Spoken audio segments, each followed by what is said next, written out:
안녕하세요. 이학권의 시사 칼럼입니다.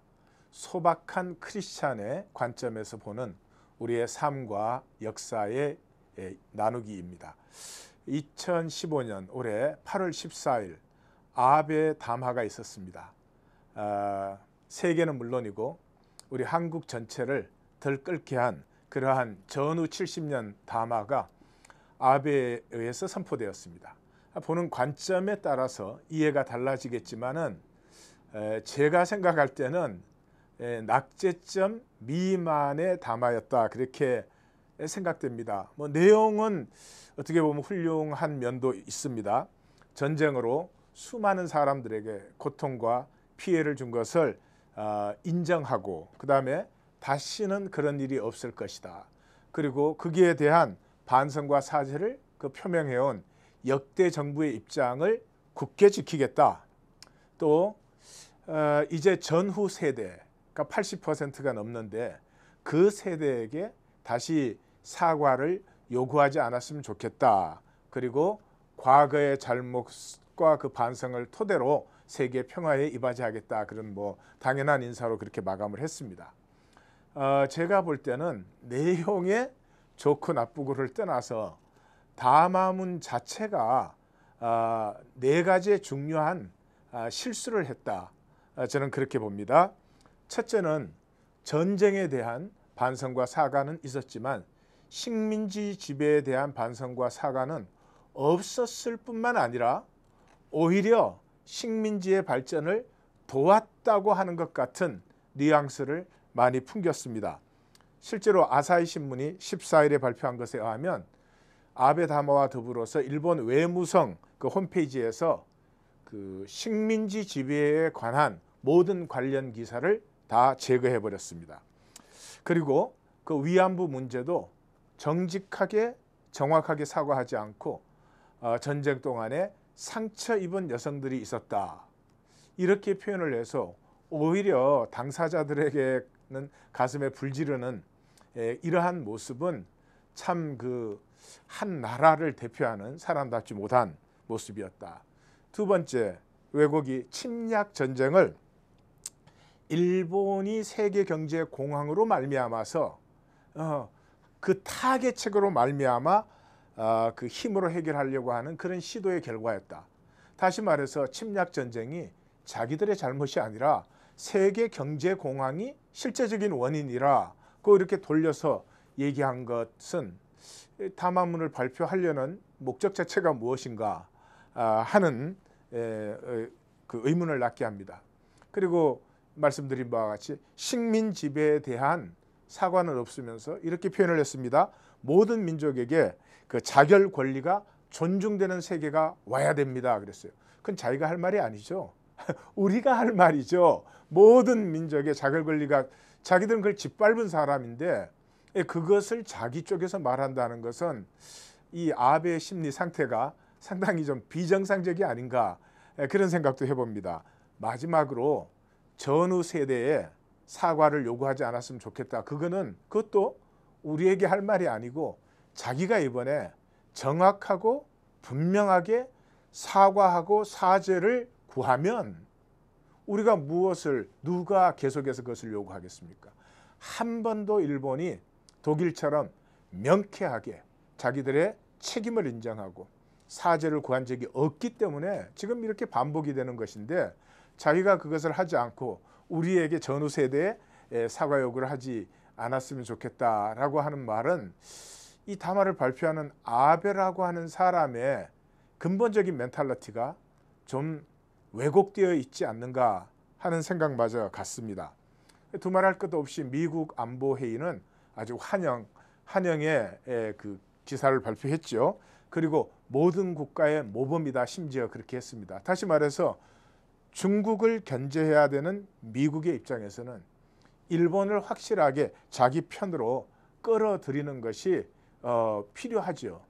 그래서 일본 자체 내에서도 이 담화에 대해서 긍정적인 여론이 44%고 반대 여론이 37%인데 미국 안보회의가 환영 일색의 그 반응을 내놓고 그 다음에 미국에서도 63%가 학계와 싱크탱크 에리어에서 63%가 긍정적으로 평가를 했습니다.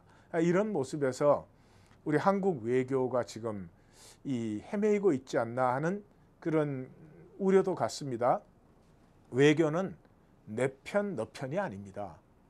외교는 이 정당한 관계를 통해서 자국의 이익을 도모하는 것이죠.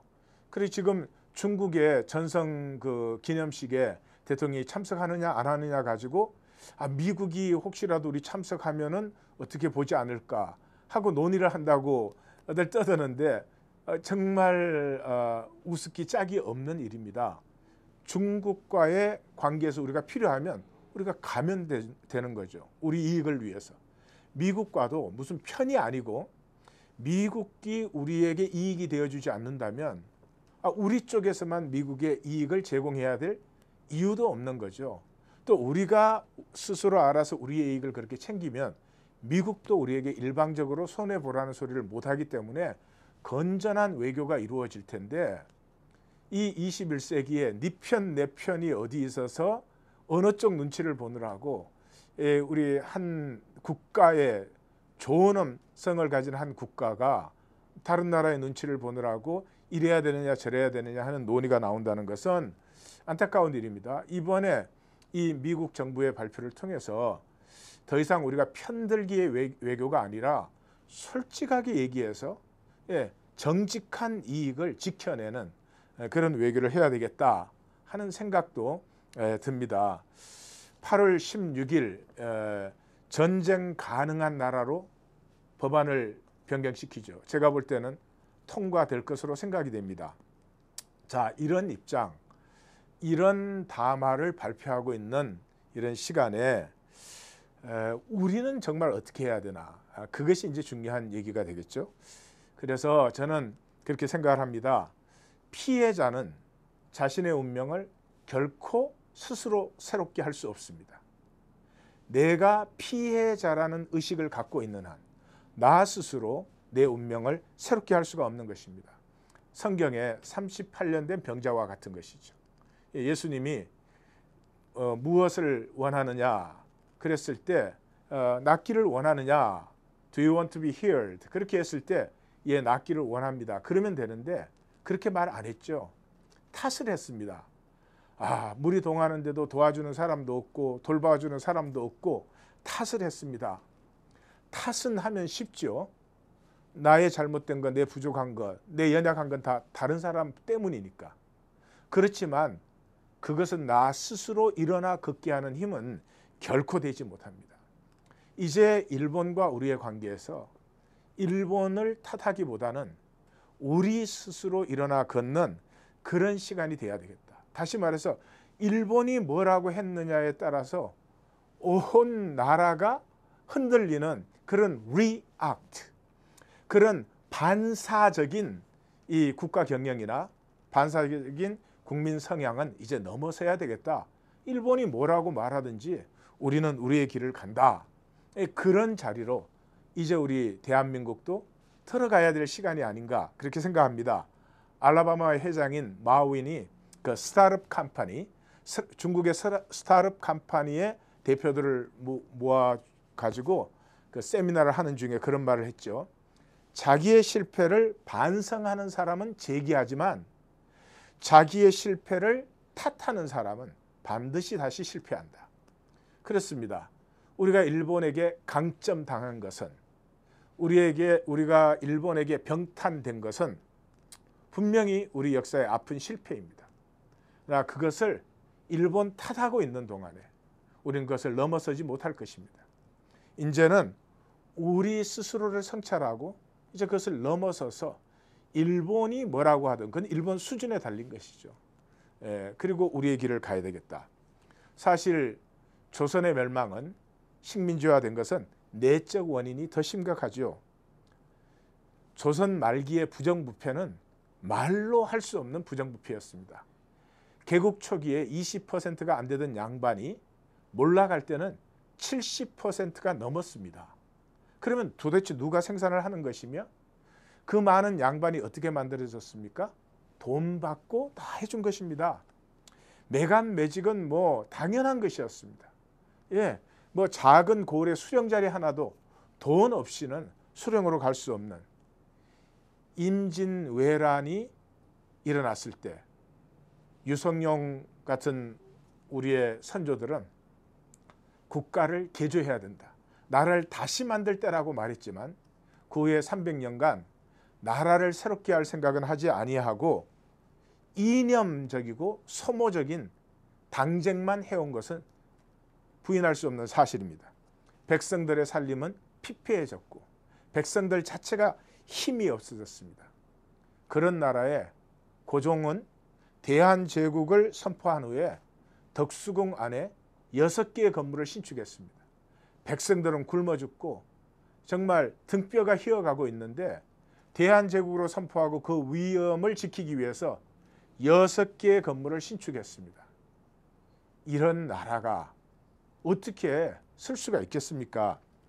개화파인 윤치호는 자기 아버지에 대해서 그 군부 대신이었는데 그 아버지가 너무나 관직을 지키려는 욕심이 커서 명예가 무엇인지 도대체 수치가 무엇인지조차도 다 잊어버린 사람 같았다라고 표현을 하고 있습니다.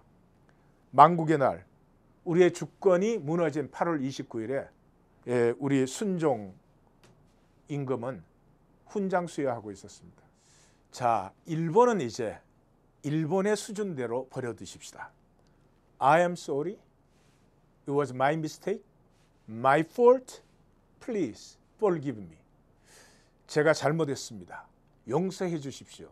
이 말을 할 수 없는 개인도 민족도 절대 그 수준 이상 나아갈 수 없습니다.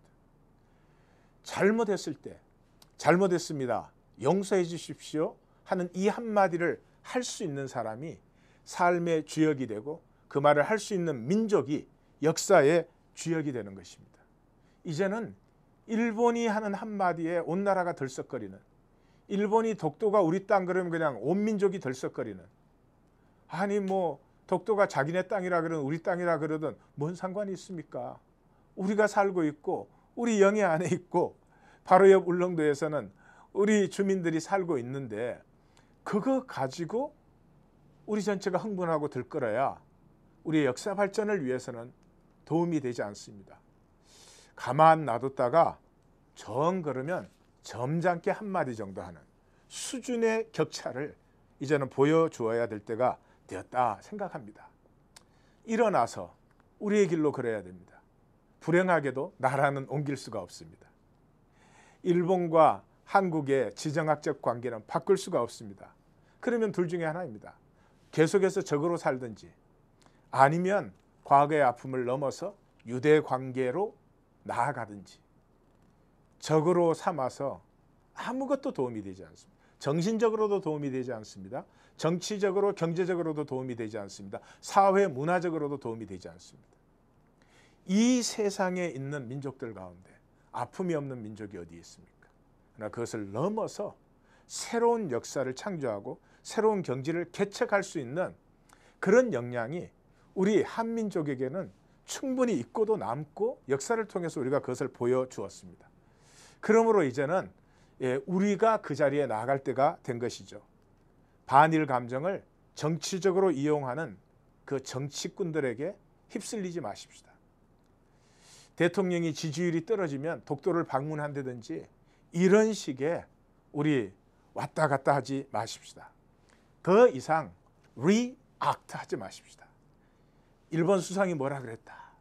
일본 누가 뭐라 그랬다. 일본이 뭐 교과서에 어떻게 했다. 그게 우리 흥분하지 마십시다. 할 말 있으면 권위 있고 단호하게 하십시다. 그러나 거기에 리액트 되어서 우리의 것을 얘기하는 것이 아니라 그냥 남이 한 것에 반사만 있는 그런 삶은 이제 떠나야 될 때가 되었습니다. 저하고 아주 친한 친구가 이 동해병기 그 모임에 아주 푹 빠져서 열심입니다. 절 보고도 같이 하자고 그러는데 제가 농담 반 진담 반 이렇게 말합니다. 저 미국 밑에 있는 걸프를 걸프 오브 멕시코, 멕시코만이라고 불러. 근데 미국이 뭐 눈 하나 깜짝해? 그게 보면 멕시코보다 미국의 주들이 더 많이 걸려 있습니다. 근데 미국이 한 번도 그 멕시코만이 아니라 미국만으로 바꾸자 그런 적이 없습니다. 왜 그러죠? 국력이 크니까요. 얼마든지 품 안을 수 있는 힘이 있으니까 그걸 뭐 멕시코만이라 부르든 뭐 치코만이라 부르든 그런 거 상관이 없는 것입니다. 여전히 그 바다에 가장 중요한 이익과 주권은 미국이 챙기고 있으니까요. 우리의 목표도 그래야 될 것 같습니다. 뭐 단순한 지명 하나를 주장한다든지 뭐 독도 점유권을 세계적으로 인정을 받는다든지 다 중요한 일이지만 그것보다 더 본질적인 것은 한국 민족과 나라가 일본의 국격을 넘어서 버리는 것입니다. 그래서 아베가 저런 이 담화문을 발표하면 스스로 부끄러움을 느낄 수 있는 국격을 갖추어야 된다고 저는 생각합니다. 손자병법에 죽기로 싸우기를 고집하면 유인술에 걸려든다. 상대의 모욕적 언사에 넘어가면 경거망동하게 된다. 참 옳은 말씀이라고 생각합니다. 1910년 한일 병탄 100년을 넘었습니다. 이제는 물론 아픕니다. 일본 그러면 저부터 무조건 일단 기분이 좋지 않습니다. 어쩔 수 없는 것이죠. 그렇지만 그 감정에만 우리가 붙들려 있다가는 우리 민족과 우리 민족에게 주어진 이 기회의 시간에 이 세계 무대 안에서 인류 역사 전체의 기여가 되는 한민족의 역사 창조를 자칫하면 사실은 잃어버릴 수도 있는 것입니다. 위로는 북한, 아래로는 일본이 있는 지금 반조각의 대한민국은 중요한 기로에 있다고 생각합니다. 모든 것 이전에 우리의 정신적 주권과 우리의 정신적 고귀함을 그 중심에 두고 우리의 삶을 가꾸어 간다면 한민족은 반드시 21세기에 역사의 아름다움을 남기는 민족이 될 것으로 확신합니다. 지금까지 이학권의 시사 칼럼이었습니다. 안녕히 계십시오.